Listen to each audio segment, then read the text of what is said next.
चलिए आज जरा कल्पना करते हैं एक ऐसे भारत की जो आज के भारत से बिल्कुल बिल्कुल अलग था। एक ऐसा भारत जहां बड़े बड़े शहर नहीं बल्कि घने जंगल हुआ करते थे। आज हम सब मिलकर समय में पीछे चलेंगे और 1800 के दशक की उसी खोई हुई दुनिया को जानने की कोशिश करेंगे। तो सबसे बड़ा सवाल यही उठता है कि उस दौर में एक आम इंसान की जिंदगी असल में थी कैसी? क्या वो खुश थे? वो लोग क्या खाते थे, क्या पहनते थे? उनकी सबसे बड़ी परेशानियां क्या थीं? चलिए साथ मिलकर इन सारे सवालों के जवाब ढूंढते हैं। देखिए, उस दौर को समझने के लिए ना सबसे पहले हमें उस वक्त के पॉलिटिकल सीन को समझना होगा, क्योंकि वो सिर्फ एक जमाना नहीं था बल्कि एक बहुत बड़ी उथल-पुथल और बदलाव की कहानी थी। उस वक्त सत्ता का पूरा तराजू ही बदल रहा था। एक तरफ मुगल और मराठा जैसे सदियों पुराने बड़े बड़े साम्राज्य थे जिनकी ताकत अब घट रही थी, और दूसरी तरफ एक नई पावर उभर रही थी, ब्रिटिश ईस्ट इंडिया कंपनी, और वो इस खाली जगह को भरने के लिए पूरी तरह से तैयार थे। तो सवाल ये है कि अंग्रेजों ने आखिर ये किया कैसे? देखिए, ये कोई एक रात का हमला नहीं था, नहीं, ये तो एक बहुत ही सोची समझी, एक चालाकी भरी रणनीति थी। एक ऐसा खेल जो ये कंपनी सालों से खेल रही थी, और ये एक बहुत लंबा खेल था। सोचिए, 1608 में जब उनका पहला जहाज सूरत पहुंचा था तब वो सिर्फ व्यापारी थे, ट्रेडर्स। यहाँ तक कि जिस वक्त शाहजहां ताजमहल बनवा रहे थे उस वक्त भी ये कंपनी चुपचाप धीरे धीरे अपनी जड़ें फैला रही थी। देखते ही देखते उन्हें भारत में अपनी पकड़ बनाने में 100 साल से भी ज्यादा लग गए। उनकी सबसे बड़ी और सबसे कारगर रणनीति थी फूट डालो और राज करो।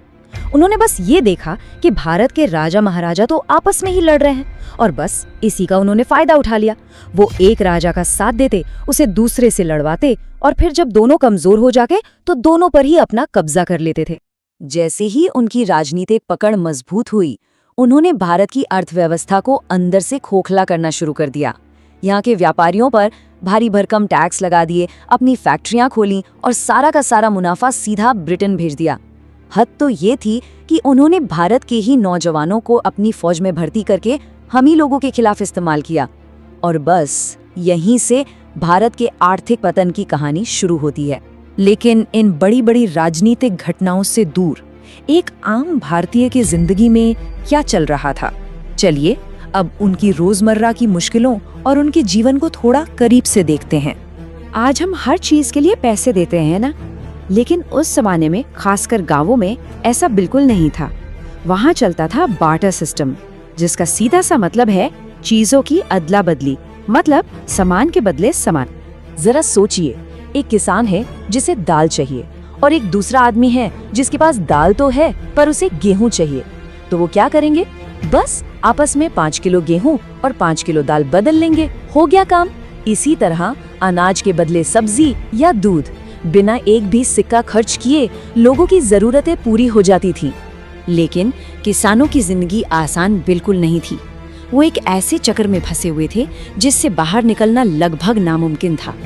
एक तरफ बाढ़ और सूखे जैसी कुदरती आफतें उनकी फसल बर्बाद कर देती, दूसरी तरफ जमींदार का भारी ब्याज, और इन सब के ऊपर से अंग्रेजों का बेरहम लगान, टैक्स। उनकी तो जैसे कमर ही टूट जाती थी। और जो लोग किसान नहीं थे उनकी हालत भी कोई बहुत अच्छी नहीं थी। कई लोगों को अंग्रेजों की फैक्ट्रियों में दिन के 16-16 घंटे 16 आवर्स काम करने पर मजबूर किया जाता था, और बदले में क्या मिलता था? बस इतनी सी तनख्वाह कि गुजारा भी मुश्किल से होता था। इतनी सारी आर्थिक मुश्किलों के बावजूद उस समाज में एक चीज थी जो बहुत मजबूत थी, और वो था उनका सामाजिक और सांस्कृतिक ताना बाना। तो चलिए अब समाज की उस तस्वीर पर भी एक नजर डालते हैं। आज की तरह ब्रांडेड कपड़ों का कोई जमाना नहीं था। पहनावा बहुत ही सादा और हिंदुस्तानी था। मर्द धोती गमछा पहनते थे, औरतें साड़ी, और बच्चे वो तो बस साधारण से कपड़ों में खेलते हुए दिखते थे। हाँ, कुछ बड़े जमींदार जरूर थे जो कभी कभी अंग्रेजों की तरह शर्ट पैंट में नजर आ जाते थे। उस दौर के लिए कहावत बहुत मशहूर थी, घर मिट्टी के थे लेकिन लोगों के दिल सच्चे थे। इसका मतलब साफ था, भले ही लोग गरीब थे लेकिन उनके दिलों में एक दूसरे के लिए अपनापन और भाईचारा बहुत था। अगर किसी एक पर भी मुश्किल आती तो पूरा का पूरा गांव उसके साथ खड़ा हो जाता था। लेकिन समाज का एक कड़वा सच भी था, और वो थी जाति व्यवस्था। समाज मुख्य रूप से इन 4 वर्णों में बटा हुआ था, और ये व्यवस्था जन्म पर आधारित और बहुत ही कठोर थी। इसी से तय होता था कि कौन क्या काम करेगा और समाज में उसका दर्जा क्या होगा। बाद में अंग्रेजों ने हमारे इसी बंटवारे का खूब फायदा उठाया और हमें और भी कमजोर कर दिया। अच्छा, अब जरा बात करते हैं कि 1800 के दशक का भारत आखिर दिखता कैसा था। उस समय की आबादी और हमारा पर्यावरण आज से जमीन आसमान का फर्क था। जरा सोचकर देखिए, आज के भारत, पाकिस्तान, बांग्लादेश और बर्मा, इन सबको मिलाकर भी उस अखंड भारत की कुल आबादी थी सिर्फ 17 करोड़। सिर्फ 17 करोड़। ये तो आज के दिल्ली, मुंबई जैसे 2-3 शहरों की आबादी से भी कम है। कल्पना करना भी मुश्किल है कि वो देश कितना खुला खुला और शांत रहा होगा। लेकिन शिक्षा की हालत बहुत ही ज्यादा खराब थी। 100 में से सिर्फ 10 मर्द ही पढ़ लिख पाते थे, और महिलाओं की बात करें तो 100 में से सिर्फ 1%। इस अशिक्षा ने भी अंग्रेजों के लिए हमें धोखा देना और हम पर राज करना और भी आसान बना दिया था। उस समय का भारत एक जंगली, एक बहुत ही खूबसूरत दुनिया थी। देश का ज्यादातर हिस्सा घने जंगलों से ढका हुआ था और उन्हीं जंगलों के बीच में छोटे छोटे गांव बसे थे। हवा पानी एकदम साफ थे, खाना बिना किसी मिलावटे, बिना किसी केमिकल के एकदम शुद्ध होता था। लेकिन हाँ, इस खूबसूरती के साथ एक खतरा भी हमेशा बना रहता था, और वो था जंगली जानवरों का डर। तो इस पूरे सफर के बाद हम क्या सीखते हैं?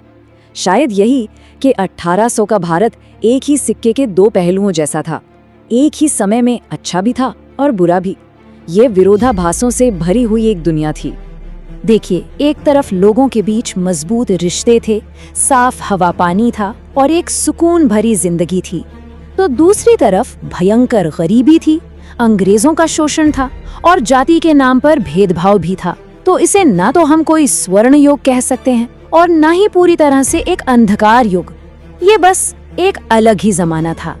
और अब जाते जाते एक सवाल सबके लिए, उस पुराने भारत की कौन सी ऐसी बात है, चाहे वो अच्छी हो या बुरी, जो आज भी हमारे देश में, हमारे समाज में जिंदा है? इस पर जरूर सोचिएगा।